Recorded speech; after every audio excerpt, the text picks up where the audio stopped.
Now for the real deal New England feel. I went off the rails. My wife told me I would be ashamed of myself. You should be ashamed of yourself. Corso and Catone. Welcome into Corso and Catone, the real deal New England feel. I'm Corso. Catone is right there. Joe's with us in the booth. You are watching us on YouTube, listening on iHeart Radio, Apple Podcasts, anywhere you podcast. You can catch us. And when you're on YouTube, make sure you catch our shorts, our short reels. Leave us a comment and give us that like, that thumbs up. And that's what we're looking for. And subscribe. Make sure you're subscribing to the show. And if you want to talk with us, leave us a message in Heated Hotline, 855-313-PATS, P-A-T-S, or 7287, as it were. It's a message line, right, Mark? 24. So he hears this like in his sleep now. Me saying this crap. 24/7. Leave us a message. Have a take. Joe will pick one, or you can email us in our mailbag, corso.catone@gmail.com. I'm saying all this really fast because we got a good one tonight. We got to get to it. In Weekly Rewind, we're going to talk about the Patriots' first game of the season against the Raiders. We'll recap that in Weekly Rewind. And, of course, Catone's comments. You never want to miss that. We'll see what he brings to the table today. And Yankees versus Red Sox. They're neck and neck. They're going down to the wire, Mark, for the wild card anyway. And so we'll check out that and see what. Look at him shaking his head. He's already irritated about it. Oh, I'm so irritated. You don't even imagine how irritated I am. But, guys, guess what? Hey. What? We're recording on Thursday, of course, but you're hearing this on Saturday and tomorrow when the Patriots travel down to Miami to take on the Dolphins at 1 p.m. Eastern. Guess what's going to happen after that game, guys? Well, it's going to snow. Yeah, it's going to snow, all right. We're going to have the Pats Nation only Patriots post-game show worth watching. It's going to be a live post-game show on YouTube and airing on YouTube, so make sure you get on. Check us out. We're going to have our Heated Hotline open for you to call live into the show. We can chat in, you can comment in, all those fun things. And Mark and I will have a breakdown. That is tomorrow, 30 minutes following that Dolphins game. Hi, guys. Hey. How you doing? I would have been doing better if we were 1-0, but that's a whole other story. The fact that you were wrong. I was 4-0, by the way. By the way, I was not wrong. I did not pick them as one of my plays. I just, yeah, I wouldn't have bet the game. Yeah. Listen, when we picked our schedule, I had them losing when we did the schedule. I just did that last week for the viewers. You just felt bad. Yeah, I understand. I was 4-0. I will say, though, this was on the Pats Nation. We did our Sunday spread, and I did pick I forgot we were recording on Thursday, and the Chargers, but that's all right. I did pick the Chargers, but I was right. You're right. Listen. Anyway. My lock of the day on Corso and Catone last week, what a game that was the Michigan. Bills. Did I get lucky? You gave everybody Michigan too, right? Didn't you? Yeah, they suck. I won't pick them again. They suck. What are you going to do? But you did the but my lock of the day was Buffalo. Was Buffalo. What a I don't know how much of a lock it was, but they won. I thought for sure Baltimore was winning that game. Oh, so did I. But my lock was Green Bay, and boy, did they show up. So, anyway, all right. But we need to talk about the Raiders game, the Patriots-Raiders game. We're going to do it in Weekly Rewind. Joseph. I'm going back through the week. About a Weekly Rewind. He hates when I call him that. Smith is under center, and Geno Smith drops to his knee. And for the second straight year, celebrates a win to spoil the Patriots home opener. Last year as a Seahawk in overtime. Today as a Raider. And Las Vegas prevails by the 20-13 score on this rainy Sunday here in early September. Well, now the Pats have to go to Miami. The 1 team coming off a very disappointing way to unveil this new era. So that, of course, was Bob Sosi and Scott Zolak with the broadcast, the radio broadcast of the game, Mark. They dropped that game, of course, 20-13. Let's get into it. So, offense. Let's talk about Drake Maye. What do you say? Listen, I don't necessarily know, Chris, if he played as bad as everybody wants to say he played, okay? Did he miss some throws? Absolutely, he missed throws. But I blame the coaching more than I'm going to blame Drake Maye. Yeah, I'm going to blame Drake Maye. He had a bad game. He not saying he had a bad game, made some mistakes. Still overthrowing guys, Chris. He did that in the preseason, overthrowing guys. However, he hasn't mastered yet what McDaniels is trying to do with this offense. Okay? And you highlighted this during the game, Chris. He can't put his back. You keep putting him in play action under center. He can't turn his back to the line of scrimmage because when he flips around, he can't pick it up and read it fast enough, and he's getting confused, and he's rushing, and he's making so why are you doing that? As the goddamn coach, put him in the shotgun. It's something he's comfortable in, right? As it is, you got the little sisters of the poor at wide receiver. I mean, you got two tight ends that are broken down fire engines. They got them off the scrap heap. Holy Christ, right? So I mean, yeah, Maye, we're going to go through what Maye did poorly. However, Chris, the coaching staff and what they implemented for a game plan, I have serious issue with this past Sunday. I went back and watched it again after we spoke, and I have a bit of a different take now. Of course you do. I got to push back. Listen, you can say whatever you want, but I still think Josh McDaniels, listen, one guy has run this offense with success. Every place else, Josh McDaniels has gone failure. Kyle Orton did okay in it. Who? Kyle Orton. That 1 year in Denver, he did all right in it. Shut up, Matt Castle did all right in it. Listen. Look. Oh, and by the way, Maye had a Ferrari around him. You're comparing any of our receivers to Randy Moss? No. Are you kidding me?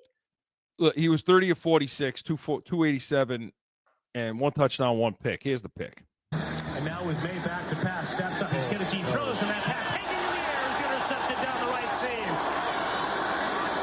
Paloma with the pick as Maye tried to hit Diggs, it appeared, running up the right seam, but couldn't really step into the throw as he was hit in the chest, and the Raiders have their first takeaway.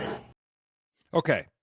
Here's the problem that I have. I agree with you with the 46 attempts. What the hell are you throwing the ball 46 times for? Well, that doesn't make a ton of sense to me. It doesn't make any sense to me, especially in the second half where they ran the ball 3 times. And only one of them was to I don't know. You know what? I don't know if any of them were to a running back in the second half. Maybe one. Maybe one. The rest of the other 2 were the quarterback and a wideout running the ball. So that's the first problem, okay, that I have. But when I went back and I watched it, I agree with you in a few things. One, he looked sped up. He looked confused. He looked uncomfortable, I guess is the best word I agree with that. to use. He looked real uncomfortable, and he played sped up. Mark, he was in shotgun a lot. And he friggin' missed the throw to Hunter Henry. He was in the gun. That throw in the gun, that interception. So the interception, Chris, I'm going to push back on. Diggs stops running the route because Diggs didn't want to get hit. I know he overthrew it a bit, but Diggs pulls up and doesn't even try to go up for the ball. Nothing. When Diggs stops running like that, he's going to pull the ball down. No, I get it. But on that, nobody wants to bring up Diggs stopped. No, I get it. I understand. And even that, listen, even that pick, I'm okay. Okay, fine. You were getting hit in the chops. Your ball came out. You threw a pick. Yeah, it happens. It's going to happen. That's not my problem with him. My problem was what happened after that. Like, the times he was in the gun, like, I'll give you, maybe are they giving him too, we're going to get into that in a second. Are they giving him too much? Is it too much on his plate and all that? Because that's all you've been hearing all week long is there too much on his plate? And we'll talk about that in a second, okay? But that, to me, or talent, there's nobody around him. He's got no talent. He's got no weapons. He's got nothing. Well, that was going to be my next point, Chris. I don't care if you're in shotgun. What do you got with you? That's fine. So if they locked up on us all day long, and he just couldn't get rid of the ball, and there was nobody there, fine. If there were guys in his chops all day long, the offensive line was putrid, and they couldn't block for shit all day, fine. That's not what happened. He's in the gun. He's missing open guys throwing over their heads, throwing at their feet. He did, Chris, but I think we're exaggerating. That's not on the system. No, but I think we're exaggerating how many times that happened, Chris, though, too. That happened a lot. I mean, when I went back and looked at it, that happened more than you think it happened. I mean, he was flustered. And were guys open, though? there were guys open. I mean, again, he ended up throwing the touchdown to Douglas, but Douglas was open before that, or Booty in the end zone, dragging across the back of the end zone. He throws it. That was Douglas. That was sails the ball over his head. Douglas. Hunter Henry happened twice to him. Like, there were guys that he could have looked off. He created his own pressure at times. It's like he looked to his first read, and if it wasn't there, that was it. And what bothers me is, I'll give you all those arguments. I just don't give them to you that game. Yeah. In that particular game. I thought there were enough times where we had enough talent to win that game. You know, he didn't perform well after the pick. And what's funny is because he did, for a half of football pretty much, he was good. He was pretty good. Yeah, perfect, but he was pretty damn good. And then he threw the pick. That was it. And I get on Josh McDaniels for not getting back to getting things under control like O'Connell did in Minnesota for McCarthy, where things were going off the rails, and he got them back on track by his play calling, by different – as an OC, he got them back on track. That's what I expected from friggin' McDaniels, and I'd see that. But as far as Maye goes, yeah, I put a lot on him on this one in this game. I do. You know, I'm not ready to just give him the pass and say, I'm not giving him a pass, Chris, but I don't think people are putting enough on how bad, like you said, we had the talent to win this game. Chris, I don't know about that. I don't know if you, like, do you realize how bad the talent is around him? Seriously, think about it. No, I do realize how bad it is. No, Ramondre Stevenson doesn't belong on a field. Okay, so that's the first thing. Ramondre Stevenson doesn't belong on a field. Hunter Henry is a should be a part-time player now. I don't care what anybody says. Yeah, he had a good year last year. He drank from the fountain of youth from 1 year. He's in the back end of his career. You got now one young tight end on the goddamn field that has any athleticism that can do anything for you. Run up the seam, do something. Nothing. Your tight ends are going to give you the same shit, excuse my language, every week because they're old. They're old. Okay? Yeah. Kyle Williams was a reach in the third round. He stinks. Okay? I've seen enough of Kyle Williams. It's week 1. I watched him in training camp. I saw enough of him. If he becomes a top 2 wide receiver, I'll eat this microphone in front of you. I'll eat it. How's that? That's how sure I am. So we're gonna watch for that. He's not going to be a top 2. He's not going to be a top 2 wide receiver in this league. We're going to wash for Mark eating a microphone. I've had enough of the Douglas experiment. What is the obsession with DeMario Douglas? Put Chisholm on the field because DeMario Douglas showed me nothing. Okay, he overthrew him. Oh, big deal. He overthrew him.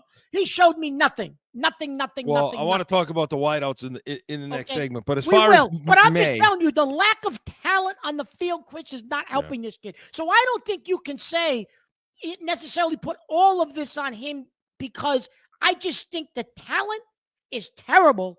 It's still one of the worst in football on the offensive side of the ball.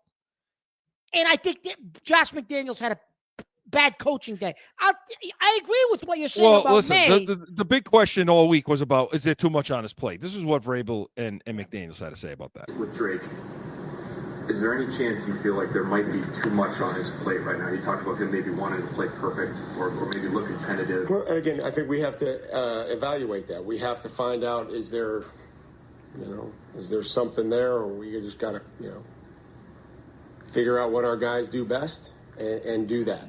No.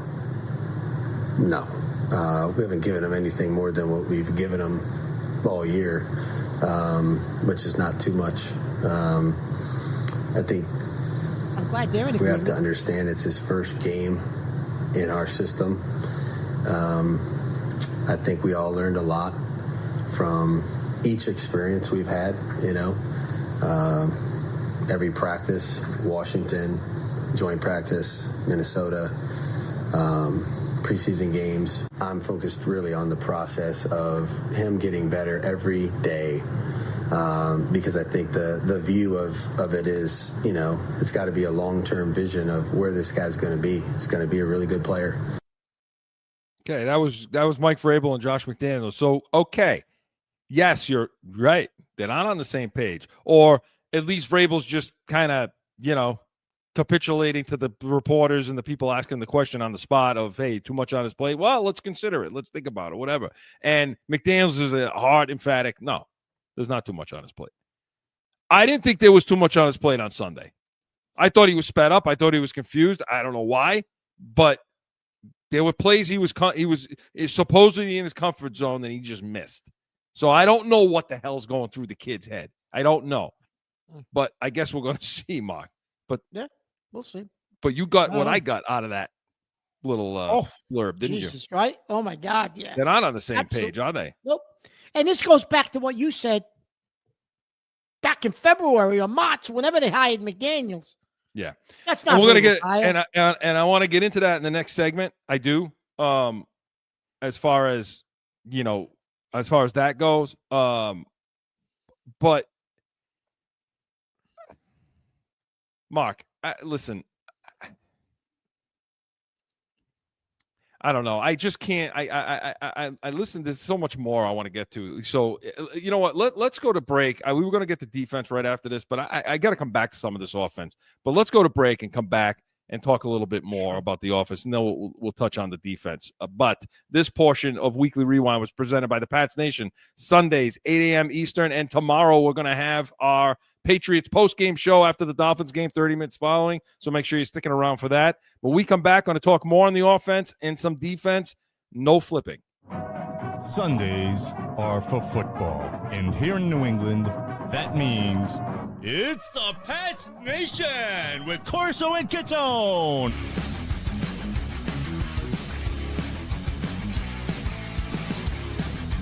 Sundays, 8 to 9 a.m.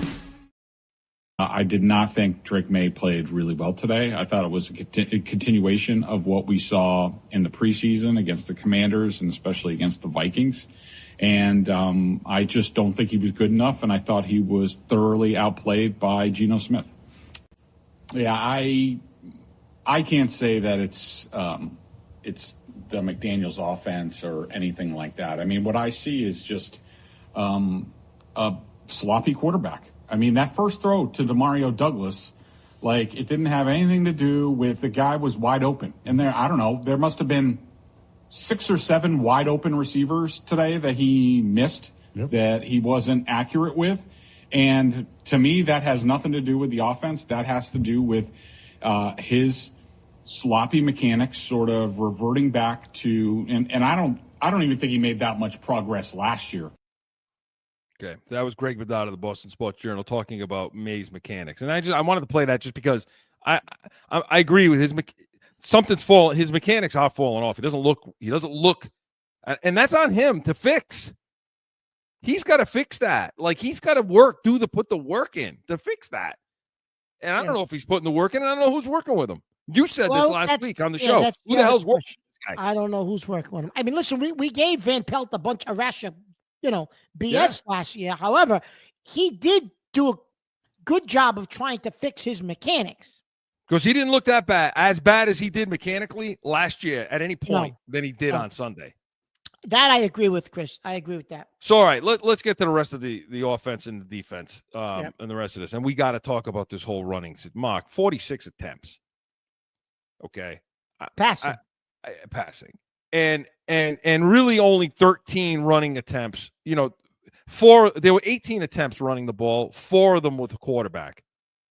And one of them was, or 3 of them were the run, whatever. There was I think there were only 12 to Stevenson and Henderson. That's it. I mean, Stevenson got the 7 carries and Henderson got the 5 carries. Henderson touched the ball 10 times, 11, something like that. Mm. What the hell is that? I don't understand that. Listen, I mean, first of all, you and I talked during preseason, Chris, that it appeared that the strength of this offensive line, because we thought it was a little questionable about the pass protection. The strength, though, of this offensive line was going to be the running game. It looked like Wilson. That was their best room. Yeah, the rookie guard and Campbell could drive downfield in blocking situations, and that was going to be their best route. And we thought they had a real good, like you said, one of the better running rooms in the league, one of the best running back rooms. Didn't look that way Sunday. It didn't look that way Sunday. And I'm going to be honest with you, Chris, and I said it when it happened, and you agreed with me. I would have kept JaMycal Hasty on this team, and I would have went with him, Henderson, and Gibson. I wouldn't have kept Stevenson. I wouldn't have. It's just, it just seems to be. Was there something they saw that said to them, we can't run the ball, so we're not going to even try it? I don't know, Chris. Did you see something on tape that said, okay, I can see why they weren't running the ball? Other than getting stuffed and not being able to move guys and not winning the line of scrimmage. But I think the coaching staff has got a difference of, like you talked about difference of opinion. This is showing me now McDaniels was Kraft's hire. And I don't think Vrabel, because, Vrabel, listen, Vrabel's very much like Parcells. Okay? Not so much Belichick. He's like Parcells. Okay? And he's a smart ass and he's an ego. He's an egotistical guy. I mean, he just is. Mm-hmm. And I don't like how he handled the post. This is what he had to say about the run game. Able to move it and not just gain a yard or two. I mean, I think that you have to have a flow. I mean, you've got to see some space. You got to give the runner some space, and you have to be able to move the line of scrimmage. And, they play a defense, and there's a guy in every gap, and you don't move them or you don't create some space, there's not going to be much. There's going to be a wall. So we'll need a more consistent and just fine-tuned run plan that we believe in, and quit worrying about some things like another shot at McDaniels. They're in this front. We can't run this. Well, maybe we can, and we'll get back to the basics and trying to move people off the ball and give our backs some space to run, and then we'll have to go get the support, and receivers will be a part of that as well. To have a successful offensive play, it takes really everybody. It takes the play caller, right, getting the play in efficiently. That was the first thing he said that would take a successful play. Get the play call. Mark, to me, that he threw McDaniels under the bus there. So basically what you're telling me is McDaniels didn't want to run the ball because he saw certain fronts that he didn't think they would be successful, and his whole take is, I got to do it anyway.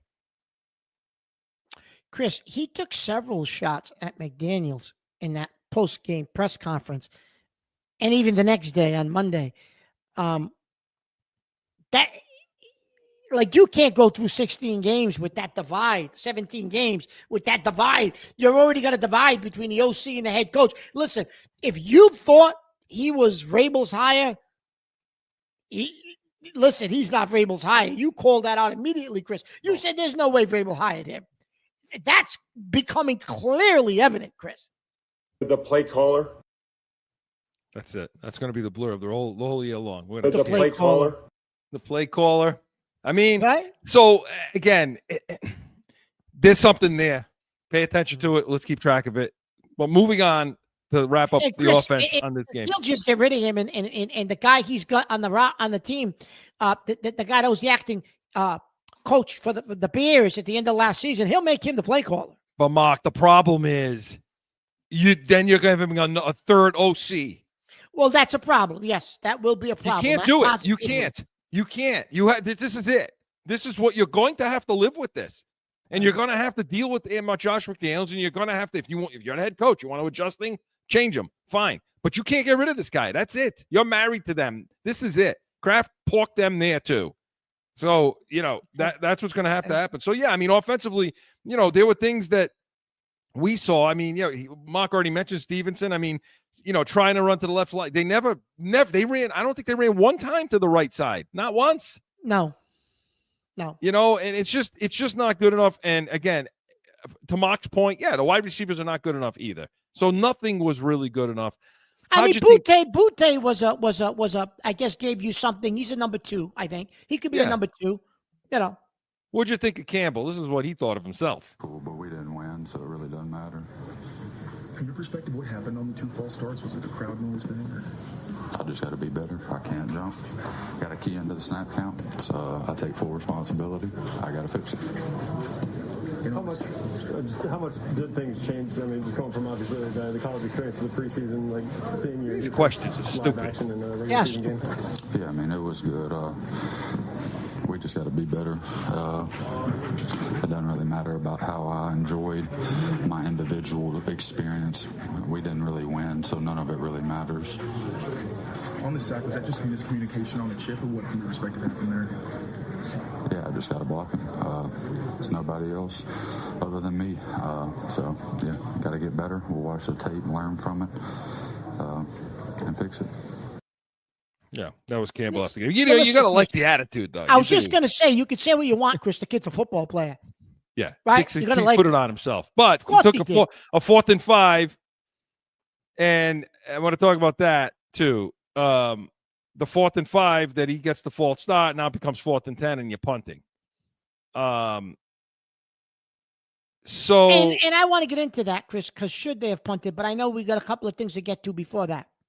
Yeah, you know, so offense to wrap up the offense. You know, I know we talked a long time on the offense because there's a lot to talk about. Yeah, I think just Maye has got to be better. I'm okay with the amount of times he was under center. I'm okay with what they're giving him. He has to improve, and he's got to put the work in to do it. Show me your mechanics are better. Put the goddamn work in. So you want to be an NFL quarterback, you better be able to handle it. All right, so I'll counter that with his mechanics have definitely got to get better, and if they do get better, and you got to read things and have a better command of the line of scrimmage, I will agree with that. And even if that does happen, I don't know how you're scoring many more points. No, that's still an issue. With the weapons you have around you. That's a separate issue, and it's still an issue. It's an issue. You're not solving that problem, but in this particular game, I don't know. No, I agree. I just, okay. Now, moving on to the defense, okay? And I wanted to play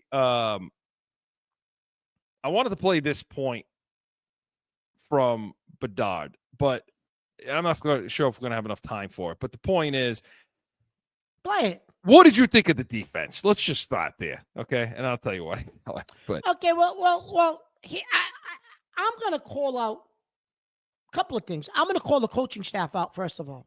Yeah. Because the amount of time that Williams blitzed, Chris, okay, you went and spent a lot of money on Harold Landry Jr., who had a good game. Don't get me wrong. He had 2.5 sacks. Great. But you spent a lot of money on Harold Landry Jr. You spent a lot of money on Milton Williams. You spent a lot of money on extending Bondmore.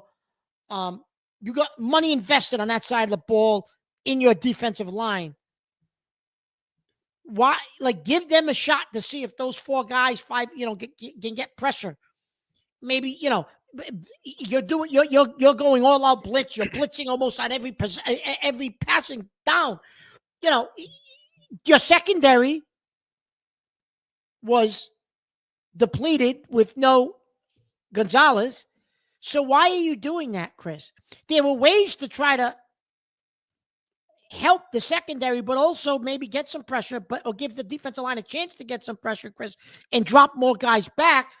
I just didn't understand the defensive game plan, Chris. I just didn't get it. Listen, let's just, as an example, take the third, because I thought the defense was supposed to be the team, the strength of this team. That's Chris, what they gave up 9 plays of 20 yards or more. 9 plays of 20 yards or more. That's inexcusable, unacceptable. And the way they did it and how it went down. Look, it's 3rd and 11. Okay. Now you're not going to find a more aggressive DC than me. Yep. I don't have a problem with blitzing on 3rd and 20, 3rd and 11, bringing 0 look. All that. If you school up your back end well enough. So on 3rd and 11 with Geno Smith throws that touchdown, right? And Jalen Hawkins just. Oh, you're talking about the touchdown? I thought you were talking about the play at the end, the Carlton Davis. 3rd and 20. Oh, go ahead. The 3rd and 11 where they scored the touchdown in the first half. Okay, on the first drive, I think. Yeah. And you bring a lot of pressure. Okay, but you brought pressure. It was a little exotic, but then they took your two best pass, the two guys you paid, and you dropped them into friggin' coverage. You took Milton Williams and you dropped them into coverage. You took Barnmore and you dropped them into coverage. I'm going to tell you something. Those two guys have never dropped into coverage in their entire career. What the hell was that? And then, okay, so fine, you do that, but nobody's going to remind Hawkins. You can't get run by here. You can't sit flat foot. You can't have a flat foot read sitting there 10 yards while the guy runs friggin' by you. And if your safeties and your secondary, which, by the way, the back end was terrible in this game. Terrible. You knew that was going to happen. You said that our safety room is terrible. You said it before the season started. They were terrible in this game, and he gets run by doing that. And so you don't learn from any of that. So now you turn it 3rd and 20 in the second half. Once again, you want to bring pressure, I'm fine with that.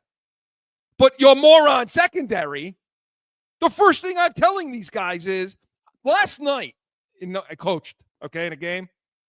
And we had I said, I don't care what the hell happens in front of you. We're not biting on a stutter go. We're not biting on anything. We're not biting on a little shoulder pump by the quarterback. None of that. Your world is to get in depth.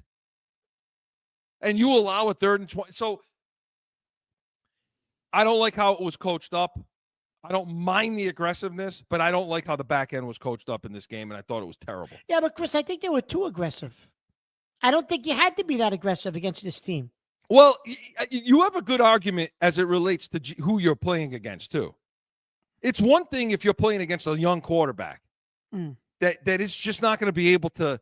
But Geno Smith's been around. He understands the game. He knows what looks are. He knows what kind of pressure and where to go with the ball. Chris, they tried to blitz him last year, and he lit them up when he was with You're right. They should have learned from that. Granted, I know it's a different Patriot coaching staff. I get that, but still. It's not good enough. The talent in the secondary is not good enough. We're not going to see Gonzalez again this week. So no, I mean we're taping. It's a Thursday, Chris. He didn't participate in practice again, so I don't think he's going to be. He did not participate. He's not going to play Sunday. Before we get to Catone, I mean, and we could talk forever. You have to understand out there. We could sit here and talk for 2 hours on this. We don't have the time. And we will talk more on Catone on Pat's Nation about this in even more detail. But tomorrow, the 4th and 10, the punt at the end of the game with about 4:50 left, down 2 scores, it became 4th and 10 after the penalty. Did you have a problem with that? Yes. Because it's 4th and 5. Okay, he gets the false start penalty. All right, it goes to 4th and 10. And afterwards, in the press conference, Vrabel talks about the numbers and the percentage, and it's not a high percentage. Well, you don't like the fact that it was an analytical decision. It was an analytical decision, and I'm going to tell you why I don't like the fact that it was an analytical decision, Chris. Because this was one of those instances where you haven't moved the ball all day. You've got 13 points. You've struggled offensively all day. Even you're going to punt. Even if you go 3, you get them to go 3 and out after the punt. You're going to lose clock. So what's the difference? Go for it. If you don't make it, you still need a 3 and out, Chris. But take the shot of making it. What makes you think you're going to get 2 more possessions after a punt and score with less time? Take a shot. Your offense isn't I don't understand what the logic was. Because the percentages went down because it went to 4th and 10. So what? There's no way you should have been giving them that ball back. As poorly as your offense was playing, you had to keep them on the field and see if you could get something. Maybe you make it. Maybe there's a flag. There's a penalty. You had to try to get at least a field goal on that drive if you wanted to try to make it a 1-score game. You weren't gonna have enough time to do anything else, and they didn't. You and Chris Casper were the only 2 people that have brought that up. That's the only argument that I'll accept for why it was a bad idea to do it. The rest of the crap that I've been hearing all week as to why it was a bad idea to punt there and all that, there's no Chris, I told you even before Chris Casper, I told you that night. Did. Sunday night, I told you. I said, you Chris, did. What the hell are they doing? And that's a fantastic point. That's hard to argue against that. I will say that under the circumstances, I don't coach analytically, although I do use them. Okay. Yes. And in this situation, I might have done the same thing simply because I wasn't expecting was a friggin' 21-yard punt out of my goddamn punter. Well, that's true, too. That's true. Because, and then that was a 3rd and 20 situation, too. Chris, special teams was not good, and it was good in the preseason, and it was good all last year. Missed field goal. You kept the wrong kicker. You missed an easy field goal because you kept the wrong kicker. Yeah. I mean, come on. So, I mean, if you got a punt like you should have gotten, and you don't give up 3rd and 20, like those are anomalies. Those are things that shouldn't never. Then you're getting the ball back. But to your point, then what are you doing with it, though? I mean, you have to understand, Mark. To Mark's point, and this makes his point 1,000% over mine, which is the Patriots in the second half. Interception happens, right? After that, 3 plays, punt, 6 punt, 6 punt, 5 punt, field goal. That was at the end. That was our offensive possession.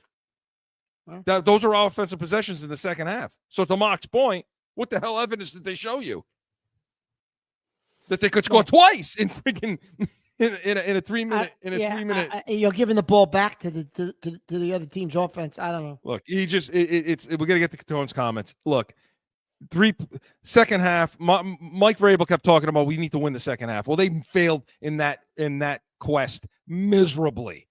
3 points, 1 for 6 on 3rd down, 3 rushing attempts. They allowed 213 passing yards, and they had 1 turnover in the second half. There's your game.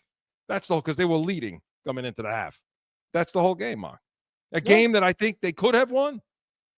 They could have won that game. The talent disparity wasn't so great in this game that they couldn't win it. But you couldn't beat yourself, and they beat themselves a lot in that game, Mark, right? Yep. So it's bad. That's our breakdown of that. But Weekly Rewind was presented by Corso Law Group, CorsoLawGroup.com. We come back. Buckle up. Catone's comments is next.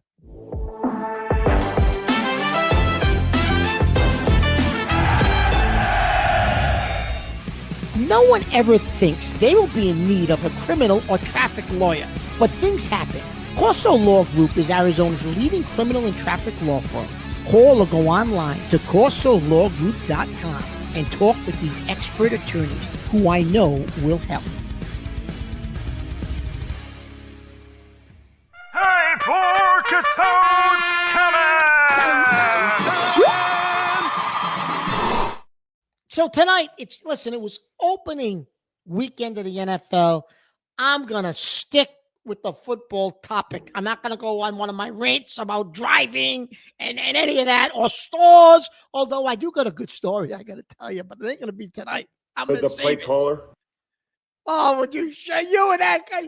Joe, we're going to hear that all year long. All season. Mute him. You got to mute him. Mute him.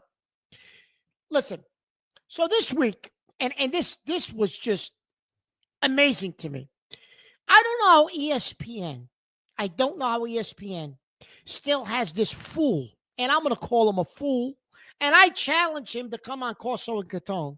I challenge Ryan Clark. I hope he listens to our podcast. I want him to YouTube. I want him to come on Corso and Catone, or I want him to come on Pat's Nation, either one of them. Either one. Ryan Clark is an NFL analyst. He's in the studio. He does a variety of shows for ESPN. So he opens his foolish mouth and starts talking about quarterbacks and generational talents in football. He had the audacity to say that Tom Brady, Peyton Manning, and he throws in Drew Brees, and maybe Drew Brees isn't, but Brady and Manning are not generational talents. He says Patrick Mahomes is a generational talent. Andrew Luck was a generational talent. And John Elway was a generational talent, but not the greatest quarterback and the greatest player in the history of football. Tom Brady, it was not a generational talent. Neither was Peyton Manning. And Drew Brees, yeah, that's a stretch. He mentioned Drew Brees. I wouldn't have mentioned Drew Brees. But those two guys are generational talents? Are you kidding me? Are you really kidding me? Really? How is that even possible that they're not? Then who's a generational talent? You mentioned those other two. Andrew Luck, Patrick Mahomes. Hey, he's still playing. I don't know if he's a generational talent. He's won 2 Super Bowls, 3 Super Bowls. Other guys have done that. I don't know. Hey, listen. Ryan Clark is a buffoon. Okay, every comment that comes out of his mouth lately is an outrageous take that makes, he got into it with Peter Schrager the other day about something that happened, the spitting incident. And he tells him, well, I'm going to take offense to what you're saying because you're not a player. You were never a player. What the hell does that mean? The guy had a good take. And Schrager called him back, went right back at him and said, I take offense to that. I know football. And Ryan Clark said, no, I don't mean no disrespect to you. You're a buffoon, Ryan Clark. I want you on this show. And I challenge you to explain to me how Andrew Luck is a generational talent because nobody calls him on it. Well, explain yourself. How is Andrew Luck a generational talent and not Tom Brady and not Peyton Manning? I want him to tell me that. I didn't play the game, Ryan. I get it. All I know is Tom Brady torched your ass. Every time they played Pittsburgh, your ass got torched by Brady. I know that. That I do know. And the only reason you stayed on that roster was because Troy Polamalu and Harrison bailed you out of garbage because you stunk. You were an average player on a great defense. Oh, and by the way, you still couldn't beat Brady. How's that? He's not a generational talent? Okay. You're a fool, and I challenge you to come on this show, Ryan Clark. How's that? Put it all over social media. I want Ryan Clark on this show. I'm going to tweet it. I'm going to do everything I can to get his face, his mug on this show, and I want him to explain to me how Andrew Luck is a generational talent and Tom Brady and Peyton Manning are not. Because I don't even know. How did ESPN even keep him on? I don't know how he's still on the TV. He's a buffoon.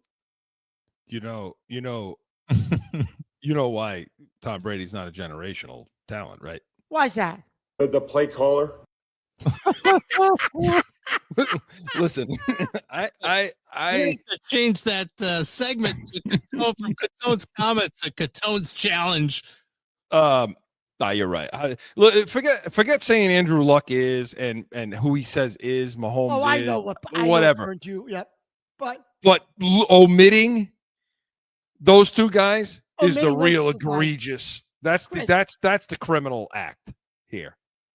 Because those two guys, you could probably argue, are, if you really, really said, put it this way, just look at it this way. If somebody would put my head in the guillotine, okay, and said, you got one drive to win a game. Take all the quarterbacks that have ever played and put them in their prime, including the ones that are playing today. And you got one drive to win a game. Or I'm slicing your friggin' chopping your head off right now. The only two guys that I would choose would be number one, who? Tom Brady. And number two? Peyton Manning. End of story. And you know who number 3 would be? It wouldn't be Patrick Mahomes or Andrew Luck. It'd be Joe Montana. Montana. There you go. Of course it'd be Montana. Come on. It would be Montana. I just Googled it. It says key characteristics of generational talent. These are just the topics. Uncommon physicality, unique skills, historical significance, and quote-unquote can't be taught qualities. Now, Andrew Luck has none of those. None of those things. But you know what's not on that list, Joe? The play caller. Listen, here's, like I said, Mark, you're dead right on this. That's just ridiculous. I don't. How do you? It's indefensible. It's just an indefensible statement. It's a horse. You're a horse's ass. That's what you are. You're a horse's ass. Well, I didn't say that, Chris. Well, he is. He's a horse's ass. That's a horse's ass kind of statement to make. Schrager wanted to tell him that it was a horse's ass statement to make. What was Schrager's argument back? What was he getting yelled at? Schrager's argument with him wasn't over that. It was over the spitting incident between. What was that? What was his argument about the spitting thing? Forget what he was justifying what occurred as a player because Schrager called him out for what happened. And Schrager had a good Prescott take. spit first over the two guys and baited him in, and so it was okay to spit on him. I guess you don't spit on a human being. I don't need to be a football player to know that you can't spit on another human. It's not right. It's not a nice thing. It's a not nice thing to do. No, but Ryan, but Chris, the generational talent. When I heard that comment, and I actually listened to him speak, where the hell he came up with Andrew Luck from, I don't even know. Andrew Luck. You know what it is? They put these guys on the lack of preparedness. That's what it is. It's just you're not prepared.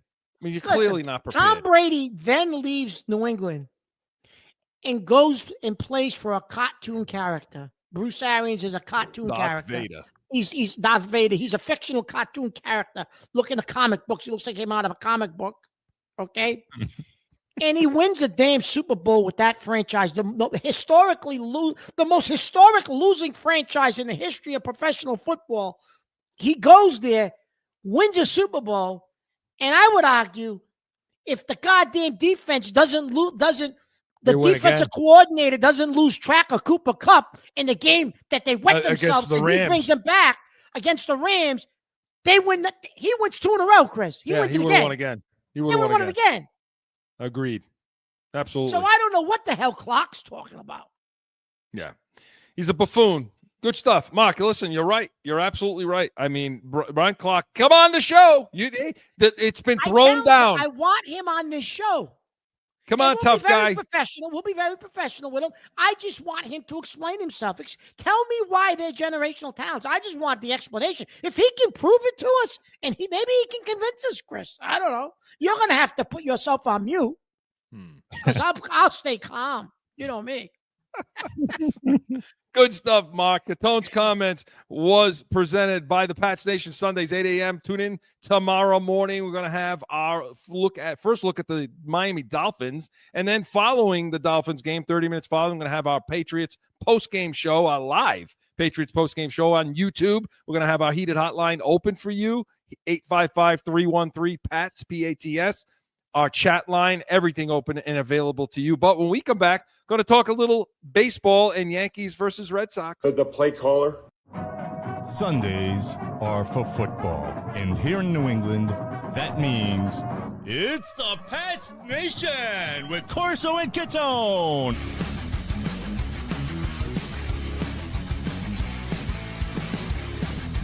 Sundays, 8 to 9 a.m.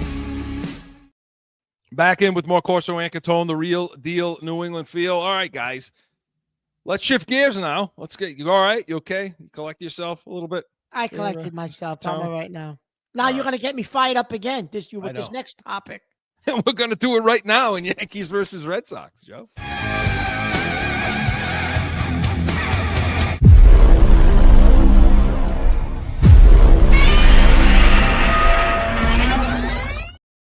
Okay, Mark, these two teams are going, and it actually is Yankees versus Red Sox. It's going to be that this weekend as well, right? And I think it's going to be Yankees versus Red Sox in the first round of the wild card. It's just going to be a matter of who hosts. Is it at Yankee Stadium or is it at Fenway Park, I think? Well, let's talk about whether or not that is going to even make a difference at this stage. Now, obviously, the Red Sox took that blow last week, lost Roman Anthony for this pretty much, we would say, for the season.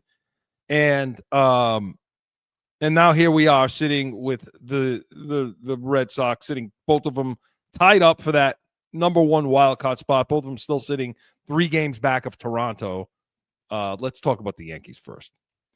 Yeah. And I'm going to ask the same question of both these teams to you, our baseball expert, which is, can either one of these, let's start with the Yankees, can they catch Toronto?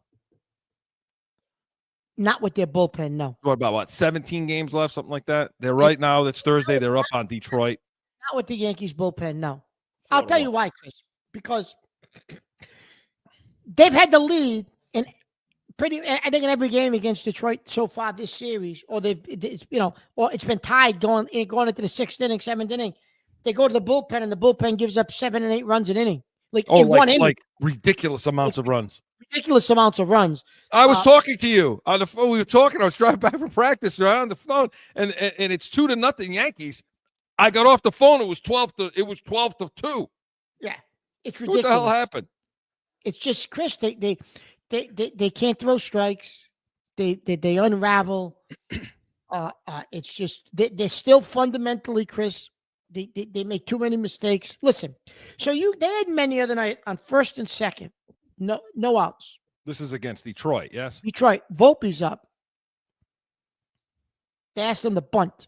They'll get the runners to second and third. Oh, he lost. Look, before you tell the story, I have to tell him he called me in full.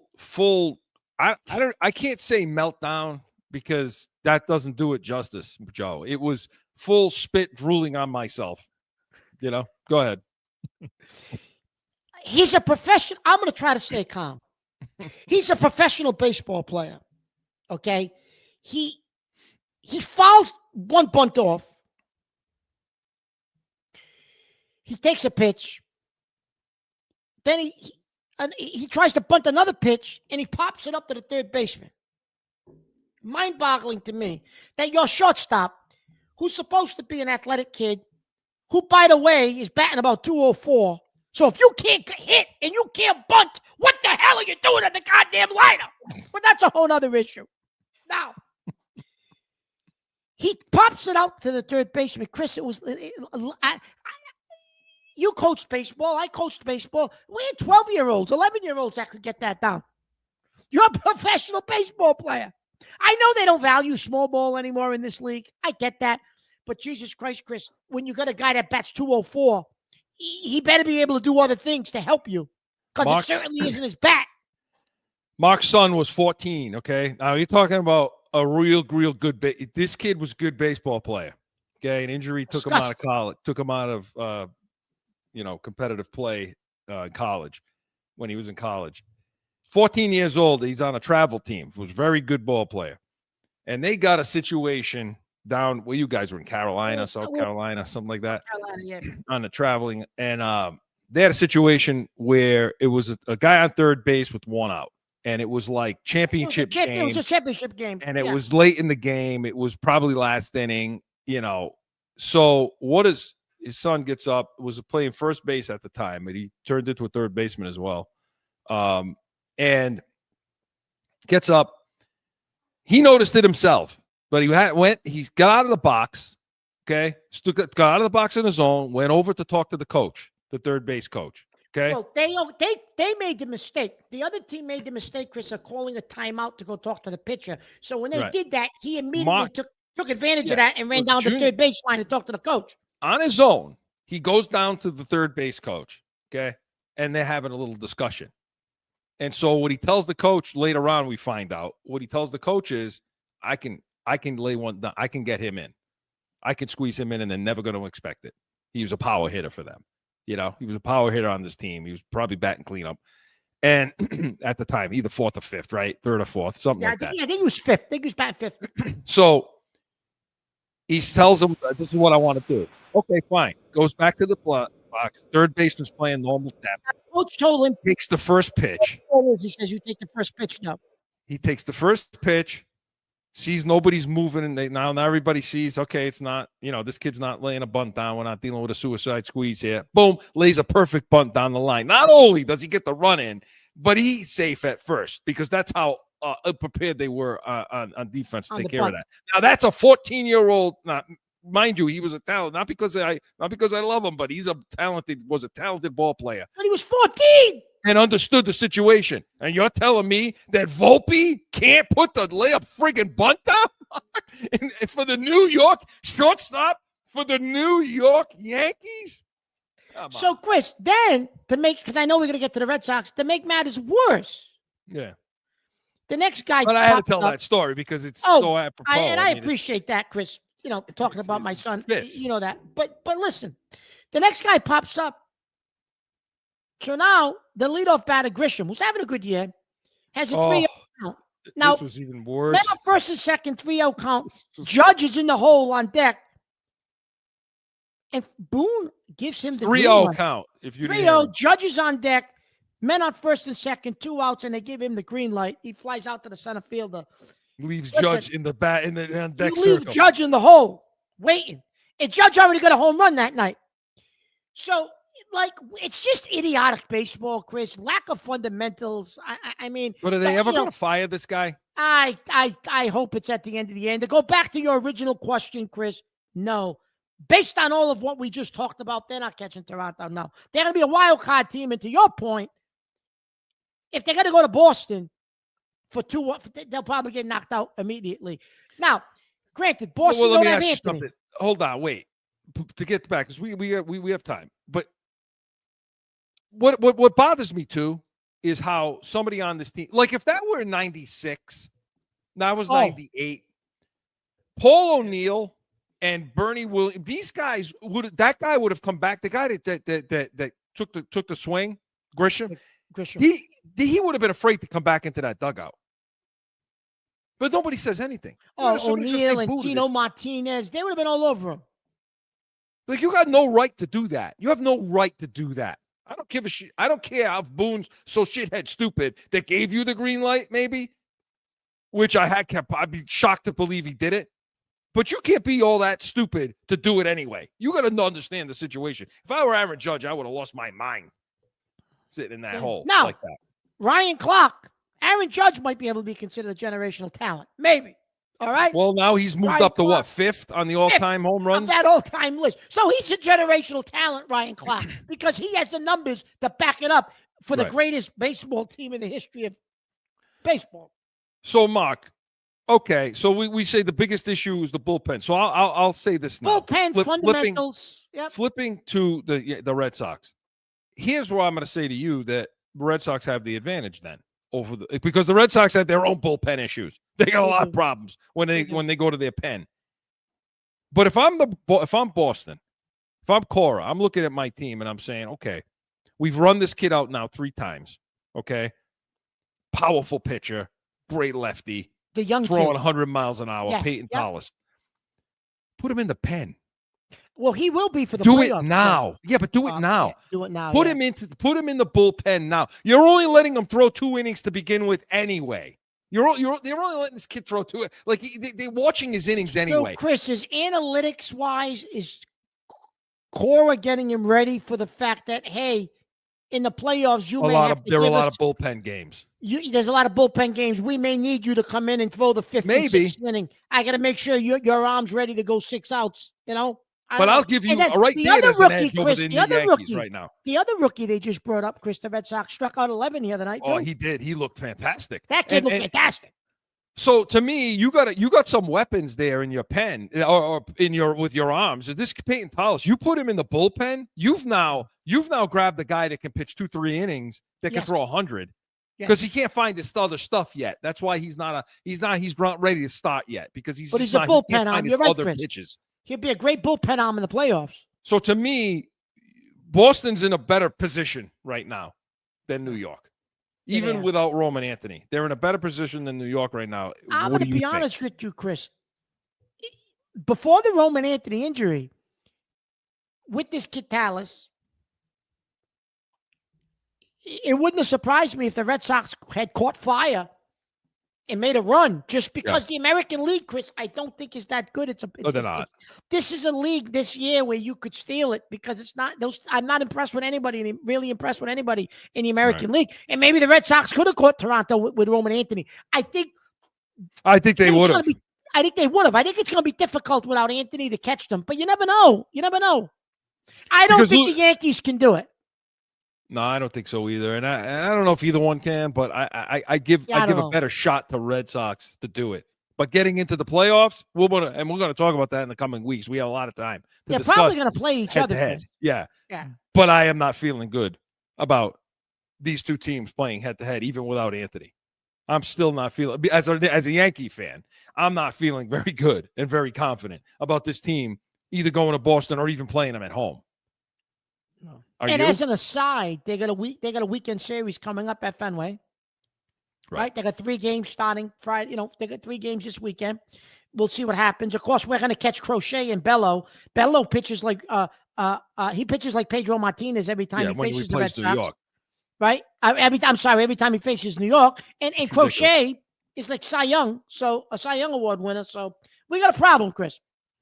So we'll see what happens. We're going to track it. It's for sure going to be Yankees versus Red Sox here all the way through to the end, right to the end, and we will make sure that we have all of that for you. Play caller.